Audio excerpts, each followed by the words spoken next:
안녕하세요. 엠파조입니다. 한동안 미국의 예산안 처리가 문제로 뉴스에 나왔었는데 우리나라나 미국이나 거의 매년 연례 행사처럼 반복되는 것 같습니다. 이번 달도 미 경제의 각종 지표들의 결과에 따라 다음 달 연준의 금리 결정과 향후 정책에 영향을 미칠 테니 잘 살펴보시기 바랍니다. 이번 영상은 조비의 기사들을 살펴보겠습니다. 먼저 9월 16일 기사는 2023년 9월 27일부터 28일에 싱가포르 마리나 베이 샌즈에서 조비 관계자가 다른 업계 리더들과 대화할 것이고 참여를 홍보하는 기사입니다. 세계 도시 첨단 항공 정상회의에서 항공여행의 미래를 구성하는 업계 리더들과 함께하는 것과 아시아 최초로 개최된 이번 회의는 지식 공유, 네트워킹 기회와 기술 시연을 위한 포럼에서 혁신가, 규제기관, 정부 및 투자자들의 엘리트 모임을 환영한다고 합니다. 9월 18일 기사는 항공기 OEM 책임자인 디디에와 이브톨 생산 공장을 보기 위해 마리나에 초대했다는 내용과 파일럿 제조 공장 내부를 보여주고 있습니다. 초기 항공기를 생산하고 모든 복합체 부품은 생산 라인으로 이동하기 전에 이곳에서 제조된다고 합니다. 두 가지 방법으로 복합 부품을 만드는데 하나는 일반적인 수작업이고 다른 하나는 고급 섬유 배치 기계를 사용하는 것으로 큰 부품의 경우 EFP 기계를 사용해서 부품을 제작합니다. 즉 날개 스캔이나 꼬리 날개 스파링 같은 것이고 자동화 속도가 빨라지면 10배에서 20배 빠르게 구축이 가능하다고 합니다. 그리고 오토클레이브를 사용한 방법도 설명하고 있습니다. 모든 부품을 조립 후 비파괴 검사를 수행하고 더 큰 생산 라인으로 옮겨가기 위해 시행하는 투자의 일부 과정이라고 합니다. 처음 12대를 시작으로 수백 대로 확대해야 하지만 도요다와의 협력으로 순조롭게 진행 중이라고 합니다. 모든 부분 부품들이 한 곳에 직결되고 조립됩니다. 모든 조립이 끝나고 비행 테스트 팀으로 전달되고 테스트가 됩니다. 운영과 제조를 동시에 하는 것이 장점이고 현금 보유가 많은 것이 또한 장점이라고 합니다.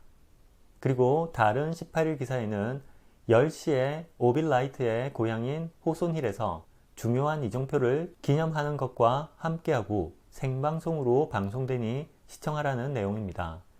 또한 오하이오의 비행의 미래를 함께 구축하기를 기대하고 첫 번째 규모의 항공기 생산 시설은 항공의 발상지인 오하이오 데이턴에 지어질 것이라고 합니다. 연간 최대 500대의 항공기 생산을 예상하고 140에이커의 부지에는 최대 200만 피트의 제조 공간을 건설할 수 있는 충분한 땅이 제공됩니다. 오하이오는 항공의 탄생지이자 항공의 미래이고 오하이오를 새로운 2,000개의 일자리 제조시설의 본거지로 선택했다고 합니다. 5억 달러 규모의 항공기 생산시설을 건설할 것이고 이것은 주 정부 및 지역 인센티브 3억 2,500만 달러의 지원을 받을 것이고 조비와 주 정부 관계자는 이 같은 규모의 항공기를 제조하는 것은 시도된 적이 없었다고 합니다. 주 정부에 따르면 평균 급여는 약 7만 달러가 될 것으로 예상된다고 합니다. 데이톤은 미국 최초의 항공기 공장이 있는 곳이기도 하고 오늘날 미국의 패터슨 공군기지에서 복무하는 남녀도 오하이오의 풍부한 항공 유산에 동참하고 개성하게 된 것을 자랑스럽게 생각한다고 합니다. 그리고 라이브 방송으로 하는 오하이오 언베일스 이츠 라이테스트 메가 프로젝트는 오하이오 주 관계자와 여러 인사들이 조벤이 참석한 가운데 오하이오주의 역사와 경제 상황 등을 설명하면서 조비의 생산시설을 유치한 것을 여러 인사들이 나와서 차례로 연설한 것입니다. 오하이오는 2011년에 경제가 바닥을 치고 미국에서 두 번째로 실업률이 높았으나 주 정부는 환경 개선을 위해 노력했고 여러 노력을 통해서 현재 일자리 창출에서 1위를 했고 인프라 개발은 2위라고 합니다. 그리고 조벤이 조비의 생산 공장을 데이턴으로 결정했고 연간 500대의 생산 계획과 2,000개 이상의 일자리 창출을 말하고 다른 주지사나 부지사 그리고 상하원 의원과 교통부 국장 등이 연설을 하고 끝납니다.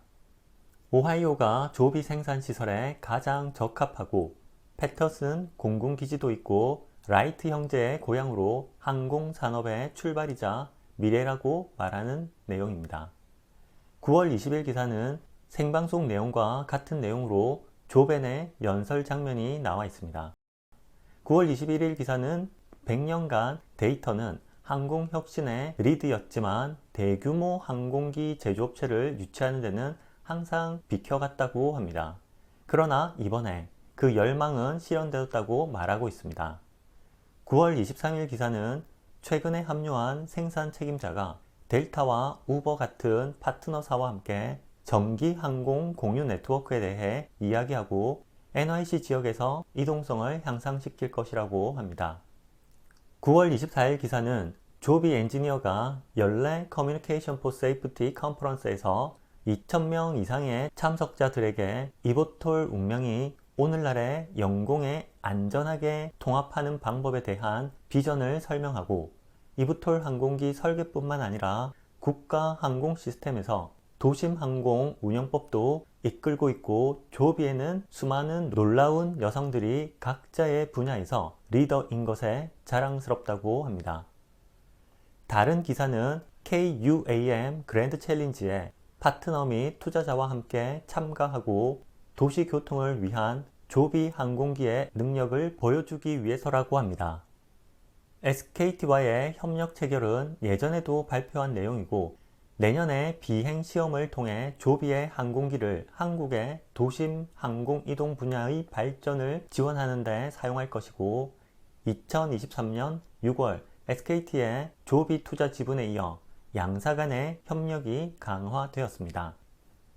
9월 25일 기사는 최초의 전기 에어택시를 에드워드 공군에 인도하게 되어 합동작전을 시작하게 되어 영광이고 다음은 현실적인 임무 설정과 상업 서비스에 앞서 작전을 진척시켜서 조비의 능력을 보여줄 것이라고 합니다. 1억 3,100만 달러의 계약의 부분으로 예정보다 약 6개월 앞당겨 인도된 첫 비행기이고 이미 에드워드에서 비행을 시작했습니다. 항공기는 에드워드에서 미국의 첫 제트 전투기부터 첫 초음속 항공기에 이르는 항공에서 경계를 재촉해온 혁신적 항공기의 대열에 합류했습니다. 그리고 다년간 지원에 대한 모든 국방 파트너에게 감사하다는 내용입니다. 조비 비행기는 10시에 이전을 축하하기 위해 USAF, AFWERX와 나사로부터 리더들이 합류할 것이라고 합니다. 그리고 뉴욕타임즈는 조비가 첫 비행기를 미 공군에 전달했다는 기사와 에드워드 기지의 역사적 첫 번째 항공기라는 내용으로 조비 항공기를 전달받은 내용이 나와 있습니다. 9월 26일 기사는 여기 항공의 미래가 있다는 기사로 조비 비행기 인도에 따른 축하와 나사와 미 공군이 조비의 전기 에어택시 산업을 가속화하는 것을 돕고 있으며 나사의 첨단 에어 모빌리티 미션은 2024년에 비행 테스트 시작에서 중요한 역할을 할 것이라고 합니다. 9월 27일 기사는 항공기의 전기화는 방대한 에너지 전환에서 중요한 부분이 될 것이라는데 의심의 여지가 없고 인류의 지속 가능한 미래에 기여할 기회가 있는 것에 자랑스럽다는 내용과 조비가 첫 시험 이브톨 항공기를 공군에 전달했고 9월 25일 새로운 기술 통합팀이 조비와 협력할 것이며 에드워드의 하늘에 이 흥미로운 미래 능력을 가져다 줄 것이라고 합니다. 9월 28일 기사는 에드워드 공군기지는 항공 역사에서 많은 발전의 장소이고 에드워드에 전달된 첫 항공기와 함께 조비는 초기 현장 운영을 보여준 것 같이 공군과 나사와 함께 그 전설을 지속하기를 기대한다고 합니다. 9월 29일 기사는 캘리포니아 마리나에서 소녀 항공의 날을 맞아 어린 비행사들을 초대해 멋진 시간을 보냈고 모든 자원봉사자와 참석한 160명의 아이들과 가족들에게 감사하다는 내용입니다. 마지막으로 9월 30일 기사는 오하이오의 공장은 조비팀과 도요타 파트너들에 의해 수년간 제조 작업을 토대로 만들어질 것이고, 최근에 조비는 캘리포니아에 있는 첫 번째 시제품을 만든 파일럿 제조 라인에서 생산을 시작했고, 여러 대의 항공기를 제작하고 있는 중이라는 내용입니다. 기사 내용은 여기까지입니다. 어떤 기업이든 먼저 승인을 받고 상업 운영을 시작하면 UAM을 모르는 사람들의 관심도 집중되고 주가는 더 상승할 것 같습니다. 남은 4분기도 여러 변수들이 미증시를 가만히 두지는 않을 텐데, 연말에 13회 월급이나 두둑한 보너스를 시청자 여러분들 모두 받기를 바랍니다. 시청해주신 여러분 감사합니다. 환절기에 감기 조심하세요.